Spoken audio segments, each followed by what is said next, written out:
Good morning बच्चों। Good morning sir. कैसे हो बच्चों? अच्छे हैं सर।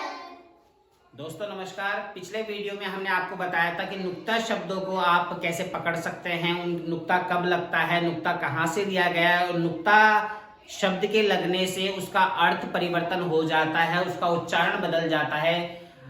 होपफुली आपने अपने बच्चों को क्लासरूम में अपने घर पे जरूर समझाया होगा और हमारी वीडियो आपके लिए फायदेमंद रही होगी। आज का जो हमारा नया कॉन्सेप्ट है वो कुछ अलग कॉन्सेप्ट को लेकर है। जो बच्चे काफ़ी ज़्यादा हिंदी की बुक में जब पढ़ते हैं या कुछ शब्द लिखते हैं तो उन्हें दिक्कत होती है, वो काफ़ी ज़्यादा अशुद्धि करते हैं शब्दों को लिखते समय। वो शुद्धि क्यों करते हैं? क्योंकि उनका कॉन्सेप्ट क्लियर नहीं होता। आज हम आपको वो कॉन्सेप्ट क्लियर करने जा रहे हैं। तो मैं आपको स्क्रीन पर कुछ शब्द नजर आ रहे हैं जो मैं अपने बच्चों से पढ़ाऊंगा। तो बच्चों पढ़ो इसको। क्या है?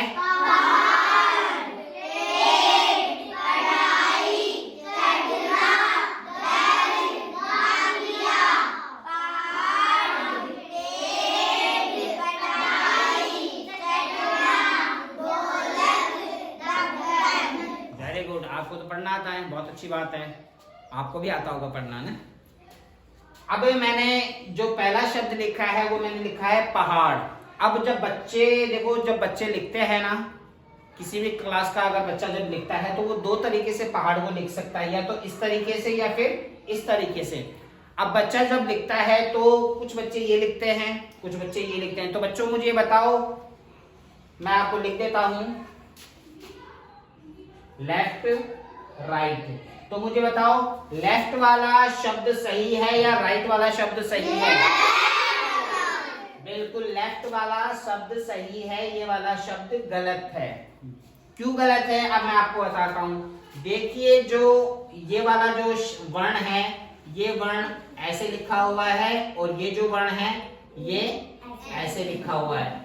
अब जब हम बच्चों को कहते हैं कि बेटा ये बताओ ये कौन सा वर्ण है, तो वो कहते हैं कि सर ये डैसे डलिया है, डैसे डमरू है। जो कौन सी लाइन में मिलता है?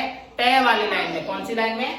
टे वाली लाइन में। और जब मैं उनको ये कहता हूं कि ये वर्ण कौन सा है तो ये बोलते हैं कि सर अणे खाली है, जो कै वाली लाइन में मिलता है। तो ये वो नहीं है, क्योंकि अगर जो हम कै वाली लाइन का मानते हैं, जिसे हम अंग बोलते हैं, तो उसका बिंदु साइड में लगता है जबकि इसका बिंदु नीचे लगता है। तो देखो दोनों ये सेम है क्या? नहीं है। तो ये दोनों का उच्चारण भी अलग है, दोनों का नाम भी अलग है। तो इसको तो हम बोलते हैं अंग, जो कै वाली लाइन का आखिरी अक्षर है, और ये इसे हम बोलते हैं अड़। क्या बोलते हैं? अड़। क्यों? क्योंकि इसके बिंदी लगी हुई है। और ये जो नॉर्मल है जिसके बिंदी नहीं लगी हुई, इसे हम बोलते हैं डैसे डलिया, डैसे डमरू, जो टे वाली लाइन में मिलता है। ठीक है, पहली चीज। दूसरी चीज देखो, हमने पेड़ लिखा, तो पेड़ में अगर हम ये वाला लगाते हैं जो नॉर्मल डे है, वो अगर हम लगाते हैं तो बच्चे जब इसको पढ़ेंगे तो क्या पढ़ेंगे? पेड़। क्या पढ़ेंगे? पेड़। अब पेड़ नहीं होता है तो हमें वहां पर ये वाला वर्ण लगाना पड़ेगा, क्योंकि इसे अड़ बोलते हैं। तो जब हम इसे बोलेंगे तब हमें देखो उच्चारण इसका सही सुनाई देता है, पेड़। क्या? पेड़। ये वाला सही है। जब हम इसे पढ़ते हैं, पढ़ाई। क्या पढ़ते हैं? पढ़ाई। तो देखो यहां पर भी इसके बिंदी लगी हुई है और इस साइड वाले के बिंदी नहीं है। तो बच्चों से जब पूछते हैं तो बच्चे इसको भी ये बोलते हैं कि सर ये क्या है? ढ से ढक्कन है, जो टे वाली लाइन में मिलता है। नहीं है, क्योंकि अगर ढ से ढक्कन ये होता तो फिर ये क्या है? तो ढ से ढक्कन तो ये वाला है जो टे वाली लाइन में मिलता है। तो इसको तो हम बोलते हैं ढ, और इसको क्या बोलते हैं? अड़ है। क्या बोलते हैं? अड़ है।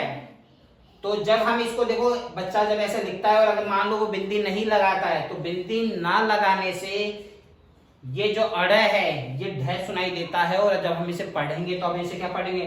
पढ़ाई। पढ़ाई। जबकि पढ़ाई नहीं होता, क्या होता है? पढ़ाई। क्या होता है? पढ़ाई। ऐसे ही देखो हम जब इसे पढ़ेंगे तो क्या पढ़ेंगे? चढ़ना। क्या पढ़ेंगे? चढ़ना। जबकि अगर हम बिंदी नहीं लगाएंगे तो हम क्या पढ़ेंगे? चढ़ना। चढ़ना। क्या पढ़ेंगे? ये देखो इसके बिंदी नहीं है तो इसे आराम से पढ़ेंगे हम। ये ड है जो डलिया वाला है, टे वाली लाइन का है। तो तो इसे हम पढ़ेंगे डर, इसे पढ़ेंगे ढोलक, इसे पढ़ेंगे डाकिया, इसे पढ़ेंगे ढक्कन। अब देखो जब हमारे पास आए हैं तो 3 वर्ण आए हैं, मैं बना देता हूं। ये तो है अंग जो कै वाली लाइन में मिलता है। कौन सी लाइन में? कै वाली लाइन में। ये है, ये कौन सी लाइन में मिलता है? कै वाली लाइन में। और ये अढ़ है, ये किसी भी लाइन में नहीं होता, इसे बाद में जोड़ा गया है। ये है, ये कौन सी लाइन में है? तय वाली लाइन में। कौन सी लाइन में? और इसे भी बाद में जोड़ा गया है। अब बच्चे ये कहते हैं कि सर इनको आपने इनको तो बता दिया, इनको क्या बोलते हैं, इन दोनों को क्या बोलते हैं? तो बेटा इनको बोलते हैं उत्क्षिप्त वर्ण। क्या बोलते हैं? उत्क्षिप्त वर्ण। क्या बोलते हैं? जिसका हिंदी में अर्थ होता है फेंकना। क्या होता है? फेंकना।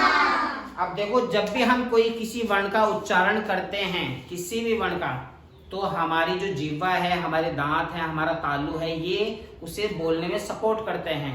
जब हमने ड बोला या ढ बोला तो हमने आराम से बोल दिया, ड ढ बोल दिया।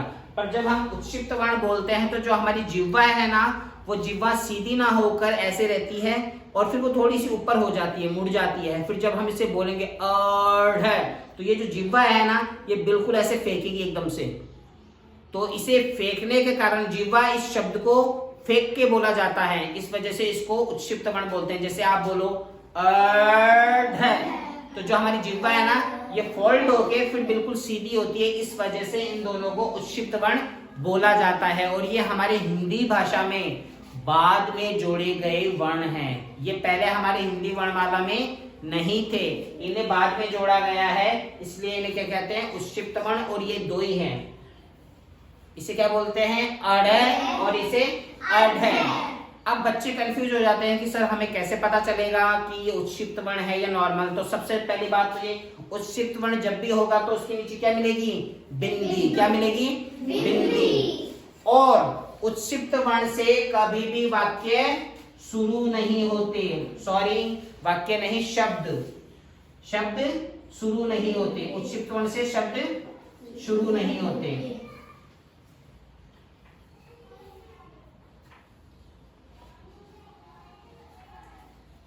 देखो मैंने बोला पेड़, तो देखिए यहाँ पर जो उत्क्षिप्त वर्ण है, क्या उत्क्षिप्त वर्ण से शब्द शुरू हुआ? क्या नहीं हुआ। ये देखो पढ़ाई, उत्क्षिप्त वर्ण से शब्द शुरू हुआ? क्या नहीं हुआ। तो उत्क्षिप्त वर्ण से कभी भी शब्द शुरू नहीं होते, पहली चीज। दूसरी चीज ये है, उत्क्षिप्त वर्ण हमेशा शब्द के कहाँ मिलेंगे? या तो अंत में या फिर मध्य में।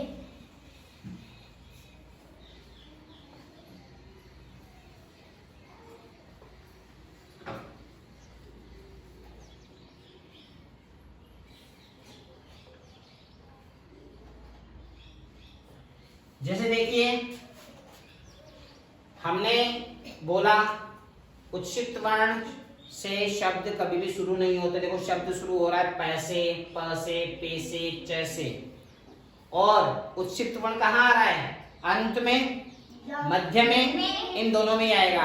और शब्द जब भी शुरू होंगे तो नॉर्मल जो हमारे शब्द हैं ड या ढ, उनसे शुरू होंगे। जैसे देखो ढोलक, तो यहाँ उत्क्षिप्त वर्ण है क्या? नहीं है। ढक्कन, यहाँ उत्क्षिप्त वर्ण है क्या? नहीं है। डर, यहाँ उत्क्षिप्त वर्ण है क्या? नहीं है। यहाँ उत्क्षिप्त वर्ण है क्या? डाकिया में नहीं है।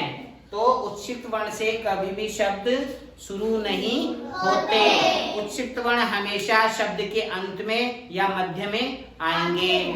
और उत्क्षिप्त वर्ण हमेशा 2 होते हैं। उत्क्षिप्त इन्हें क्यों कहते हैं? क्योंकि हमारी जिह्वा बोलते समय हमारी जीभ फोल्ड होके और फिर बिल्कुल सीधी होती है, इन शब्दों को फेंक कर बोला जाता है, इसलिए इन्हें उत्क्षिप्त वर्ण बोलते हैं। उत्क्षिप्त वर्ण का मतलब होता है फेंकना। हमारे हिंदी भाषा में पहले ये वर्ण नहीं थे, इन्हें बाद में जोड़ा गया है, इसलिए ये वर्णमाला के अंत में नजर आते हैं। जैसे हमारे क्लासरूम में भी लिखे हुए हैं, साइड में लिखे हुए, नीचे की साइड।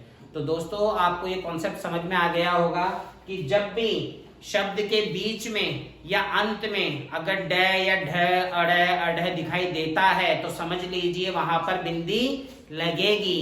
अगर शब्द के शुरू में ड या ढ आता है तो वहां बिंदी नहीं लगेगी, वो शिफ्ट वर्ण नहीं है। तो दोस्तों आप अपने बच्चों को ये कॉन्सेप्ट समझा सकते हैं जिससे बच्चे लिखते समय गलती ना करें, ना ही वो बोलने में गलती करेंगे। तो होपफुली आपको वीडियो समझ में आया होगा और देखते रहिए हमारे चैनल। और अभी तक आपने हमारा चैनल अगर सब्सक्राइब नहीं किया है तो हमारा चैनल सब्सक्राइब कीजिए और आपका प्यार हमें यूं ही देते रहिए। मिलते हैं फिर नेक्स्ट वीडियो में, तब तक के लिए बाय बाय। जय हिंद।